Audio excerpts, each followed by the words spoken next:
கர்த்தருக்கு ஸ்தோத்திரம். கடந்தொல்லையா என்கிற நிகழ்ச்சிக்கு உங்கள் யாவரையும் இயேசுவின் நாமத்திலே நான் அன்போடு வாழ்த்து வரவேற்கிறேன். நீங்கள் கடந்தொல்லையில் பாதிக்கப்பட்டிருந்தால் எப்படி ஜெபிக்கணும், எப்படி வசனங்களை சொல்லி அறிக்கை செய்யணும் என்பதை இந்த சத்தியத்தில் ஆவியானவர் தாமே என்னை மூடி மறைத்து உங்களுக்கு தாமே அவர் சொல்லி தருவார். நீங்கள் கடந்தொல்லையில் பாதிக்கப்பட்ட நபராக இருப்பீர்களானால் அந்த கடன் என்கிற சாபக்கட்டை இன்றைக்கு பரிசுத்த ஆவியான உடைத்து உங்களுக்கு ஒரு பெரிய விடுதலை தரப்போகிறார். ஓகேங்களா? இப்போது நம்ம 142 சங்கீதத்துக்குள்ளே போகலாம். உங்கள்கிட்ட வேதாகம் இருக்குமானால் என் அன்பு சகோதரியே, உன்னுடைய வேதாகத்தை திறந்து ஜெபத்தோடு கூட தேவ சமூகத்தில் உட்கார்ந்து கடன் தொல்லைக்காக நீ இப்போ ஜெபம் பண்ண போகிறோமா? ஏசப்பா உனக்கு ஒரு பெரிய சமாதானத்தையும் ஆறுதலையும் அன்பு சகோதரியை கத்த தரப்போகிறார். இந்த 142 சங்கீதத்தில் அந்த பிராக்கெட்டில் என்ன எழுதப்பட்டிருக்குது என்பதை முதல்ல நம்ம பார்க்கலாம். ஓகேங்களா? தாவீது கெபில் இருக்கும்போது பண்ணின விண்ணப்பமாகிய மஸ்கில் என்னும் சங்கீதம். அப்போ தாவீது ஒரு கெபில் இருப்பது இந்த பிராக்கெட்டில் ஆவியானவர் காண்பிக்கிற வார்த்தை மூலியமாக நீங்கள் யாவரும் அறிந்து கொள்ளலாம். அப்போ ஒரு கெபில தாவீது போய் ஜெபம் பண்ண வார்த்தைகள் கீழே எழுதப்பட்டிருக்கு. அதாவது 142 சங்கீதம் மொத்தம் 7 வசனத்தில் தாவீது ஒரு கெபில போய் ஜெபித்த ஜெப வார்த்தைகளும் பதிவு செய்யப்பட்டது. ஓகேங்களா?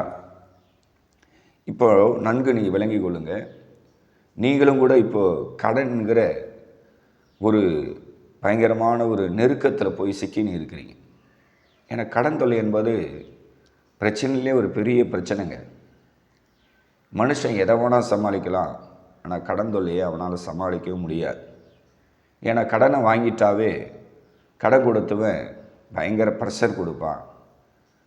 குறித்த நேரத்துக்கு இன்ட்ரெஸ்ட் கட்ட முடியலன்னா அந்த கடன்காரன் பேசக்கூடிய வார்த்தைகளை ஃபோனில் அல்லது நேரில் கேட்கவும் முடியாது, அதை சகிக்கவும் முடியாது. மனசு உடஞ்சி அழ அழ அழ அழ அழ அழுது அழுது அழுது அழுது உடம்புல இருக்கிற தெம்பு பலனெல்லாம் போயிடும். அதனால்தான் கர்த்தருடைய நாமத்தில் இந்த கடன் தொல்லையில் பாதிக்கப்பட்ட ஜனங்களுக்கு கர்த்தர் என்னை வச்சு எப்படி ஜெபிக்கணும், எப்படி கடத்தில் நீங்கள் வெளியே வரணும், சத்தியத்தை சொல்லி வசனத்தை சொல்லி ஜெபம் பண்ண வச்சு அதிலிருந்து ஆவியானவர் பல பேரை இந்த கடனுங்கிற சாபக்கட்டில் இருந்து பரிசுத்த ஆவியான விடுவிச்சிருக்கிறார். எத்தனையோ சகோதரிகள், எத்தனையோ சகோதரமார்கள் எனக்கு ஃபோன் பண்ணி, பாஸ்டர் உங்கள் மெசேஜை கேட்டு ஏசப்பா என்னை கடன் தொல்லையிலேருந்து வெளியே கொண்டு வந்தார், ஒரு புது வழியை திறந்தார், இப்போதைக்கு எனக்கு நெருக்கம் கிடையாது, அந்த கடனை சமாளிக்கிற அளவுக்கு ஏசப்பா எனக்கு வழி திறந்தார் என்கிற சாட்சியை எத்தனையோ ஊர்லேருந்து எத்தனையோ சகோதரிகள் சகோதரமார்கள் சொல்லியிருக்கிறாங்க. ஒருவேளை நீங்கள் கடன் தொல்லையில் பாதிக்கப்பட்டிருந்தால் நீங்கள் தைரியமாக சாட்சி சொல்ல போகிறீங்க. ஏசப்பா இந்த மெசேஜை கேட்டேன், இந்த ஜெபத்தை கேட்டேன், என்னை சாட்சியாக நிறுத்தினாரு, என்னுடைய கடன் என்கிற சாபக்கட்டை ஏசப்பா உடைச்சான்னு சொல்லி என் அன்பு சகோதரியே, உன்னுடைய சொந்த ஊரில் ஏசப்பா உன்னை சாட்சியை நிறுத்த போகிறார். உனக்கு இப்போ லட்சக்கணக்கில் கோடிக்கணக்கில் கூட கடன் இருக்கட்டுமா, பயப்படாது. தாவீதை ரட்சித்த தேவன் உன்னையும் ரட்சித்து தாவீதுக்கு விடுதலை தந்த தேவன் உனக்கும் விடுதலை தந்து தாவீதை போல ராஜ அந்தஸ்துக்கு ஏசப்பா உன்னை உயர்த்துவார். ஓகேவா? இப்போ பிரசங்கத்துக்குள்ளே போகலாம். இப்போ 142 சங்கீதம் நீங்கள் 1லிருந்து 7 வரைக்கும் ஃபஸ்ட்டு முதல்ல வாசிங்க. தாவீது என்ன பாதிப்பில் இருந்தார், அவருக்கு என்ன கஷ்டம் ஏற்பட்டது, தாவீதுக்கு என்ன நெருக்கம் ஏற்பட்டிருக்குது என்பதை நீங்கள் தெளிவாக ஒவ்வொரு வசனத்தையும் நீங்கள் வாசி பார்த்தீங்கன்னா அவருடைய மனக்குமுறலை, அவருடைய மன வேதனையை, தாவீது தன்னுடைய சஞ்சலத்தை ஆண்டவர் சமூகத்தை அப்படியே ஊற்றியிருக்கிறார். நீங்கள் இப்போ துக்கத்தோடு உடஞ்சி போய் நொறுங்கி போய் மனசெல்லாம் புண்பட்டு எல்லா பக்கமும் நெருக்கங்கள், அவமானங்கள், நிந்தைகள் உங்களை சூழ்ந்து கொண்டு இருக்கலாம். இன்றைக்கு நீங்கள் தாவீதை போல கர்த்தரை நோக்கி கூப்பிட, ஒரு வாய்ஸ் ஷீட்டில் A4 ஷீட்டுக்கு பார்த்தீங்களா, அந்த A4 ஷீட்டில் உங்களுக்கு எவ்வளோ கடன் இருக்குதோ, எவ்வளோ அசல், எவ்வளோ வட்டி, யாருக்கிட்ட நீங்கள் கடன் வாங்கியிருக்கிறீங்களோ அதெல்லாம் ஒரு ஒயிட் பேப்பரில் ஜெப குறிப்பாக எழுதிங்க. உங்கள் பேர் போட்டு உங்களுடைய ஜெப விண்ணப்பத்தை ஒவ்வொரு பாயிண்ட்ஸாக போடணும். 1 2 3 போட்டு ஷார்ட்டாக எழுதுங்க. இது போல் இந்த நபர்கிட்ட நான் இவ்வளோ அசல் வாங்கினேன், மாதம் மாதம் இவ்வளோ வட்டி கட்டுறேன். அடுத்தது பேங்க்கில் இவ்வளோ லோன் போட்டிருக்கிறேன், இவ்வளோ அசல், மாதம் மாதம் இவ்வளோ இஎம்ஐ கட்டணும். குழு லோனு, இவ்வளோ குழு லோனு போட்டிருக்கிறேன், இந்த மகளிர் குழு லோன் நான் இவ்வளோ அசல் வாங்கியிருக்கிறேன், இவ்வளோ இன்ட்ரெஸ்ட் கட்டணும், இல்லை மாதம் மாதம் இவ்வளோ பே பண்ணணும் அப்படின்னு குறிப்பு எழுது. அடுத்தது உங்களுடைய சொந்த நகைகளை நீங்கள் பேங்க்கில் வச்சுருக்கிறீங்க, இல்லை சேட்டுகளில் அடைக்கல்ல நீங்கள் வச்சுருக்கலாம், அந்த ஜெப குறிப்பை எழுதுங்க. அடுத்தது நீங்கள் யாராவது சொந்தக்காரர்கிட்ட பணமோ பொருளோ வாங்கி திருப்பி கொடுக்க முடியாமல் பாதிக்கப்பட்டிருந்தா அதனுடைய ஜெப குறிப்பை நீங்கள் எழுதணும். இப்படி ஒரு ஒயிட் ஷீட்டில் வெறும் கடனை பற்றியே உங்களுக்கு எவ்வளோ கடன் இருக்குது, அதிலேருந்து ஏசப்பா உங்களை விடுதலை தரணும்னு சொல்லி நீங்கள் ஒரு ஒயிட் பேப்பரில் எழுதிக்கின்னு, இப்போ நான் காண்பிக்கிற இந்த 142 சங்கீதத்தை வச்சுக்கின்னு அப்படியே நீங்கள் கண்ணீரோடு ஜெபிக்கணும். ஓகேங்களா? இப்போது ஒருவேளை நீங்கள் ஏற்கனவே ஜெப குறிப்பு உங்கள் டைரியில் எழுதி வச்சுருந்தா பரவாயில்ல, இல்லை புதுசாக நீங்கள் எழுத போகிறீங்கன்னா கடனை பற்றியே தெளிவாக எழுதிக்கின்னு இப்போது நான் ஒவ்வொரு வசனத்தை சொல்ல போகிறேன். நீங்கள் அந்த ஒயிட் ஷீட்டில் உங்களுடைய கடன் சுமை, கடன் பிரச்சனையை எழுதிக்கின்னு நீங்கள் இப்படி ஜெபம் பண்ணணும். இன்றைக்கி முழுக்க உங்களுக்கு ஜெபத்தை சொல்லித்தரப்போகிறேன். ஏற்கனவே நீங்கள் ஜெபிக்கிற பிள்ளைங்க தான், ஆனாலும் கூட ஒரு ஊழியக்காரர் மூலியமாக ஊழியக்காரர் சொல்லக்கூடிய ஆலோசனை கேட்டு நீங்கள் ஜெபிக்கும்போது பெரிய ஒரு விடுதலையும் ஒரு பெரிய சமாதானத்தையும் மன நிம்மதியும் கர்த்தர் உங்களை தந்து உங்களை ஆசீர்வதிப்பார். ஓகேங்களா? இப்போ ஃபஸ்ட்டு வசனத்தை வாசிக்கலாம். கர்த்தரை நோக்கி சத்தமிட்டு கூப்பிடுகிறேன், கர்த்தரை நோக்கி சத்தமிட்டு கெஞ்சுகிறேன். கர்த்தருடைய நாமத்துக்கு மகிமை உண்டாகட்டும். என் அன்பு சகோதரியே, இந்த வேத வசனத்தில் நான் கர்த்தரை நோக்கி சத்தமிட்டு கூப்பிடுகிறேன், அது மாத்திரமல்ல, நான் கர்த்தரை நோக்கி சத்தமிட்டு கெஞ்சுகிறேன். தாவீது பாருங்க, ஒரு கெபியில் சத்தமிட்டு கர்த்தரை நோக்கி கூப்பிட்றாரு, சத்தமிட்டு அப்படியே கெஞ்சுறாரு. அதாவது ஒரு கெஞ்சுதல் ஜெபம் யாருக்கிட்ட இருக்குது பார்த்தீங்கன்னா தாவீது கிட்ட இந்த கெஞ்சுதல் ஜெபத்தை நீங்கள் பார்க்கலாம். உங்களுக்கு ஒரு பையன் இருக்கிறான்னு வச்சுக்கலாம், அவன் ஆசைப்பட்டு ஒரு பொருளை கேட்குறான். அது ஒரு வாலிப பையனாக இருந்தால் வாலிப பையன் என்ன கேட்பான், அப்பா எனக்கு ஒரு பைக் வாங்கி கொடு அப்படின்னு அவன் கேட்பான். சரி, உங்களால் வாங்கி தரக்கூடிய நிலைமை இருக்குது, சூழ்நிலை இருக்குது, பணமும் இருக்குது, பொருளாதாரமும் இருக்குது. ஆனால் பையன் கேட்குறான், வாலிப பையனாக இருக்கிறான், இவனுக்கு வாங்கி கொடுத்தா எப்படின்னு சொல்லி நீங்கள் யோசனை பண்ணினே இருக்கிறீங்க. நாளைக்கு நாளைக்கு நாளைக்கு நாளைக்கு நாளைக்குன்னு பல நாள் அவனுக்கு சொல்லின்னு வரீங்க. இப்படியே மாதங்கள் உருண்டு ஓடுது. கடைசியில் அந்த பையன் அப்பா கிட்ட கேட்டு கேட்டு பார்த்துட்டு முடிவில் கெஞ்ச ஆரம்பிச்சிட்டான். என்ன பண்ண ஆரம்பிச்சிட்டான்? கெஞ்ச ஆரம்பிச்சிட்டான். இப்போது ஒரு தகப்பனுக்கு அந்த வாலிப பையனுடைய கெஞ்சி கேட்ட அந்த வார்த்தை இரவும் பகலும் காதில் கேட்டுன்னு இருக்கும். இவ்வளோ காலம் நம்ம பையன் நம்மக்கிட்ட ஒரு பைக்கு கேட்டுக்கினே இருந்தான், இப்போது கெஞ்ச ஆரம்பிச்சிட்டானே, கண்டிப்பாக அவனுடைய ஆசையை நம்ம நிறைவேற்றணும்னு சொல்லி ஒரு தகப்பன் தன் பிள்ளைக்கு எப்படி மனம் இறங்குறானோ அதே போல் நீங்கள் பல நாளாக, பல மாதமாக, பல வருஷமாக இந்த கடன் தொல்லைக்காக ஜெபிக்கிறீங்க. சத்தமிட்டு கர்த்தரை நோக்கி கூப்பிட்டீங்க.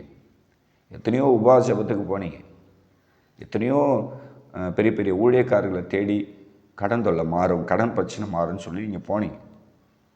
உங்களுக்கு ஒருவேளை விடுதலை கிடைக்காமல் இருக்கலாம். ஆனால் இப்போ நீங்கள் என்ன செய்யணும்னா கெஞ்ச ஆரம்பிக்கணும். தாவீது பாருங்கள், கர்த்தர் நோக்கி சத்தமிட்டு நான் கெஞ்சினேன். ஒரு பூமிக்கு ஒரு தகப்பன் தன்னுடைய வாலிப மகன் வெகு நாளாக ஒரு பைக்கை கேட்கும்போது அந்த தகப்பன் மன இறங்கி அவன் கேட்ட பைக்கை அவன் வாங்கி தரும்போது, என் அன்பு சகோதரியே, என் அன்பு சகோதரனே, நீ வெகு நாளாக கெஞ்சி கெஞ்சி அழுது அழுது அழுது அழுது, ஏசப்பா கடன் தொல்லையிலேருந்து எனக்கு விடுதலை தாங்க ஆண்டவரே, ஏசப்பா எனக்கு கடன் தொல்லையிலிருந்து பெரிய ஒரு விடுதலை தாங்க, நான் சாட்சியாக இருப்பேன், இனிமேல் கடன் வாங்க மாட்டேன், நான் வாங்கின கடத்துக்கெல்லாம் உங்ககிட்ட மன்னிப்பு கேட்கன்னு சொல்லி, என் அன்பு சகோதரியே, எத்தனையோ நாள் மனதுருகி நீ தேவ சமூகத்தில் ஜெபிச்சிருக்கிறமா. கர்த்தர் இன்றைக்கு உன் ஜெப சத்தத்துக்கு, உன் வேண்டுதலுக்கு பரலோகத்தின் தேவன் இன்னைக்கு இறங்க போகிறாருமா. என்னோடு கூட சேர்ந்து தாவீதை போல அப்படியே மனதுருகி ஏசப்பாவோட காலை பிடிச்சிக்கணும். ஏசப்பா எனக்கு லட்சக்கணக்கில் கடன், ஆண்டவரே என்னுடைய நிர்வாகம் ரொம்ப டைட்டாக இருக்குது, ஆண்டவரே வருமானம் பத்தலை, என் வருமானத்தெல்லாம் நான் ஆண்டவரை கடனை கட்டுறேன், இன்ட்ரெஸ்ட் கட்டுறேன், என்னால் இதிலேருந்து மீண்டு வர முடியல, ஆண்டவரே நான் கெஞ்சி கேட்குறேன், எனக்கு ஒரு விடுதலை தாங்க ஆண்டவரே, ஏசப்பா ப்ளீஸ் எனக்கு ஹெல்ப் பண்ணுங்க ஆண்டவரே, எனக்கு உதவி செய்யுங்க ஆண்டவரேன்னு சொல்லி உங்களை எத்தனை பேர் அப்படியே மனதுருகி தேவ சமூகத்தில் ஜெபிக்கிறீங்களோ அத்தனை பேருக்கும் கர்த்தருடைய நாமத்தில் சொல்கிறேன், தேவகுமாரனாக இயேசு கிறிஸ்து அந்த தேவாதி தேவன் உங்களை விடுவிக்க போகிறார். ஆண்டவர் யோவான் 8ஆம் அதிகாரத்தில் என் அன்பு சகோதரி அவர் என்னம்மா சொன்னார்? குமாரன் உங்களை விடுதலை ஆக்கினால் மெய்யாகவே விடுதலை ஆவீங்க அப்படின்னு ஆண்டவர் சொல்லவில்லையா? என் அன்பு சகோதரியை, உன் விசுவாசம் ஒழிந்து போகாது. கர்த்தர் உண்மையில இன்னைக்கு ஒரு இரக்கத்தை வெளிப்படுத்த போகிறாருங்க. நீ நினைக்கலாம், நான் பல நாளாக ஜெபம் பண்ணினேன், பல வருஷங்களாக ஜெபம் பண்ணினேன், எனக்கு விடுதலை கிடைக்கலையே, எனக்கு சமாதானம் கிடைக்கலையே, ஐயோ நான் துடிக்கிறேனேன்னு சொல்லி, என் அன்பு சகோதரியே, பயங்கரமான இக்கட்டில் பாதிப்பில் இருக்கிற உன்னை தேடி ஏச போகிறாருமா. நீ கெஞ்சி கெஞ்சி ஜெபிச்சேன், சத்தமிட்டு ஜெபம் பண்ணு, மனதுருகி அண்ணால போல உன் இருதயத்தை கரைத்து ஊற்றினாய். ஏசப்பா உன்னை எப்படிமா கைவிடுவார்? தைரியமாக இருமா. உன் சொந்த சகோதரம் போல சொல்கிறேன், என் அன்பு சகோதரியை, நீ நல்லா இருப்ப, உன்னை ஏசப்பா வாழ வைப்பார். ஒருபோதும் ஆண்டவர் உன்னை விட்டு விலக மாட்டார், உன்னை கைவிட மாட்டார். என் அன்பு சகோதரி, கர்த்தர் உன்னோடு கூட இருக்கும்போது உன்னை எப்படி அவர் கலங்க விடுவார்? தவிக்க விட மாட்டார். உனக்கு ஒரு மகன் இருந்தால் அந்த மகன் கஷ்டப்படுவதை, அந்த மகன் தவிப்பதை உங்களால் தாங்க முடியுமா? சொல்லுங்கள். தகப்பன்மார்களை பார்த்து நான் கேட்குறேன், சில தாய்மார்களை பார்த்து கேட்குறேன். வெகு நாளாக உங்கள் பிள்ளை கடன் தொல்லையில் பாதிக்கப்பட்டு கதறான்னு வச்சுக்கலாம். உங்கள் பொண்ணு வெகு நாளாக கடன் தொல்லையில் கதறா. நீங்கள் ஒரு பெரிய பணக்காரர், எவ்வளோ நாள் அதை பார்த்துன்னு இருப்பீங்க? ஒரு நாள் உங்கள் பிள்ளைகளுக்கு நீங்கள் மனம் இறங்கும் போது எப்படி ஆண்டவர் மனம் இறங்காமல் இருப்பார்? கண்டிப்பாக சொல்கிறேன், கர்த்தர் உங்களுக்கு இரக்கம் செய்வார். அவருடைய இரக்கம் இறங்கி வருமானால் பெரிய சாபக்கட்டு உடஞ்சிடும். ஓகேங்களா? அடுத்த 2வது வசனத்தை பாருங்கள். அதில் தாவீது சொல்கிறாரு, நான் சத்தமிட்டு கூப்பிட்டேன், கெஞ்சினேன், இப்போ என் சஞ்சலத்தை அவர் சமூகத்தில் நான் ஊற்றினேன். வசனத்தை வாசிக்கலாம். ஓகேங்களா? இதை வச்சு நீங்கள் ஜெபிக்கணும்.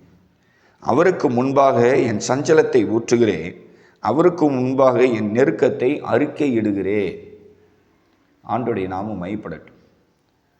கவனிங்க, கர்த்தருக்கு முன்பதாக உங்கள் சஞ்சலத்தை நீங்கள் அப்படியே ஊற்றணும். உங்கள் மனசில் என்னென்ன கஷ்டம் இருக்குதோ அனைத்தையும் நீங்கள் ஏசப்பா கிட்ட தான் கொட்டணும்.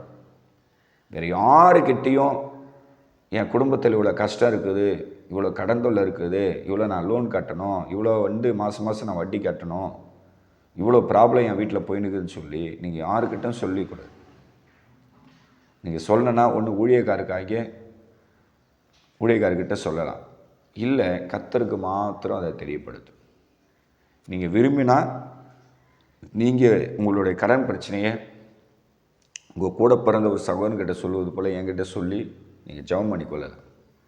என்னுடைய நம்பர் யூடியூப்பில் இருக்குது, நீங்கள் எடுத்து எனக்கு கால் பண்ணலாம், இல்லை வாட்ஸ்அப்பில் வாய்ஸ் மெசேஜ் போடலாம், இல்லை டெக்ஸ்ட் மெசேஜ் போட்டு நீங்கள் ஜெப சப்போர்ட்டு கேட்கலாம். கண்டிப்பாக ஜெப சப்போர்ட்டு உங்களுக்காக பண்ண நான் ஆயத்தமாக இருக்கேன். ஓகேங்களா? இப்போது இந்த 142 2வது வசனத்தில், நான் அவருக்கு முன்னாடி என் சஞ்சலத்தை நான் ஊற்றுகிறேன். அன்பு சகோதரியே, உன்னுடைய சஞ்சலத்தை தேவ சமூகத்தில் நீ ஊற்றி உன்னுடைய அறிக்கையை தேவனுடைய சமூகத்தில் வச்சிருக்கும் போது ஏசப்பா எப்படிமா உன்னை கைவிடுவார்? தைரியமாக இரு. உனக்கு எவ்வளோ கடன், எவ்வளோ பிரச்சனைகள், எவ்வளோ போராட்டங்கள், எவ்வளோ உபத்திரங்கள், எவ்வளோ நிந்தைகள் வந்தாலும் உடைந்த பாத்திரத்தை கர்த்தர் ஒருபோதும் புறக்கணிக்க மாட்டார். எரேமியா புஸ்தகத்தில் என்னமா சொல்லப்பட்டிருக்கு சொல்லுமா? எரேமியா புஸ்தகத்தில் ஆண்டவர் ஒரு குயவன் வீட்டுக்கு எரேமியா அனுப்புகிறார். அந்த குயவன் திருகினால் அந்த பாத்திரத்தை வணைந்து கொண்டு இருந்தான். அவன் கையில் அந்த பாத்திரம் கெட்டு போயிற்று அப்படின்னு எழுதப்பட்டது. எடுத்து நீங்கள் வாசித்து பாருங்கள், எரேமியா புஸ்தகத்தில் தெளிவாக இருக்குது.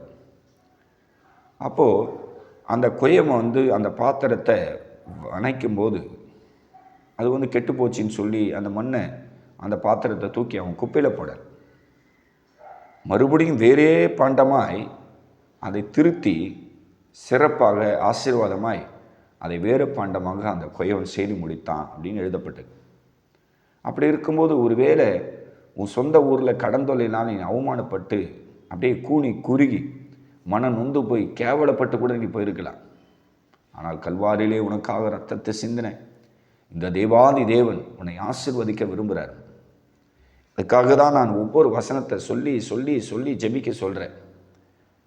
இப்போ 142:2 உங்கள் சஞ்சலத்தை அப்படியே தேவ சமூகத்தில் அப்படியே ஊற்றி தேவனுக்கு முன்பாக நீங்கள் வாங்கின கடத்துக்காக மனஸ்தாப்பட்டு அறிக்கை எடுங்க. ஏன்னா தன் பாவங்களை மறைக்கிறவன் வாழ்வடை மாட்டான், அவைகள் அறிக்கை செய்து விட்டு விடுகிறவனும் இரக்கம் பெறுவான் அப்படின்னு எழுதப்பட்டிருக்கு.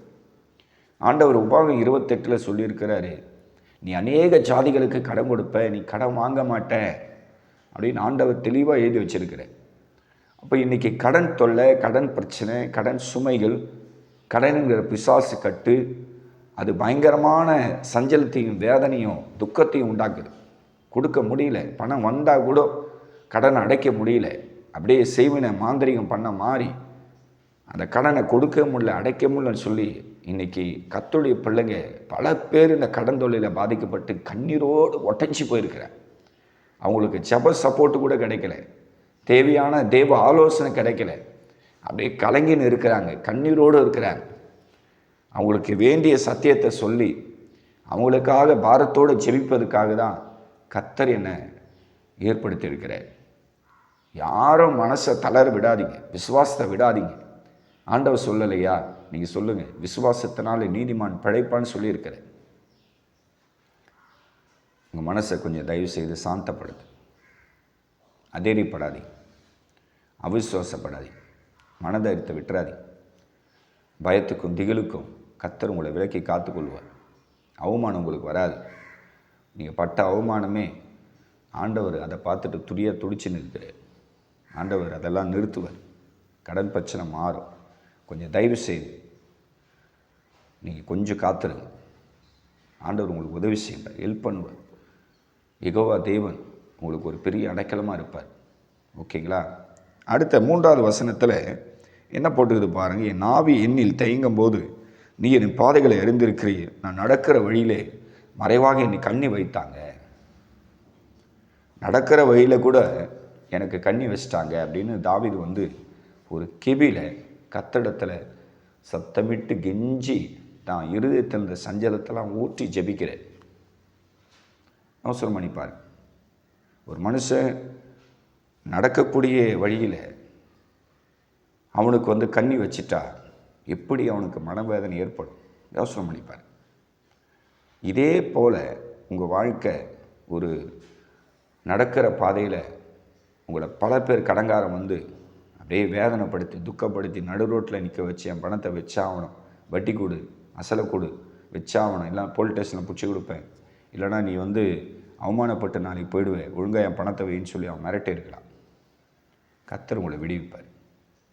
அடுத்த 4வது வசனத்தை நீங்கள் வாசித்து பாருங்கள். தாவீது சொல்கிறாரு, வலதுபுறமாய் கண்ணோக்கி பாரும், என்னை அறிவார் ஒருவரும் இல்லை, எனக்கு அடைக்கலம் இல்லாமல் போச்சு, என் ஆத்மாவை விசாரிப்பர் ஒருவருமே இல்லை. அப்போ தாவீது எல்லாராலும் கைவிடப்பட்டு எப்படி உடைக்கப்பட்டிருக்கிறார் என்பதை பாருங்கள். இவர் தான் பிற்காலத்தில் எருசலேமை ஆளக்கூடிய பெரிய ராஜாவாக மாறி இருக்கிறார். கவனிங்க, ஆண்டவர் கொடுக்கும்போது துக்கம், அவமானம், நிந்தை, இது அப்படியே தாவீது தன்னுடைய ஜீவியத்தில் ஏற்றுக்கொள்கிறார்.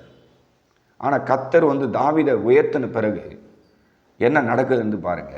ராஜ அந்தஸ்துக்கு எருசலேமை ஆளக்கூடிய ஒரு பெரிய ராஜாவாக இந்த தாவீதை பரலோகத்தின் தேவன் உயர்த்திருக்கிறார்.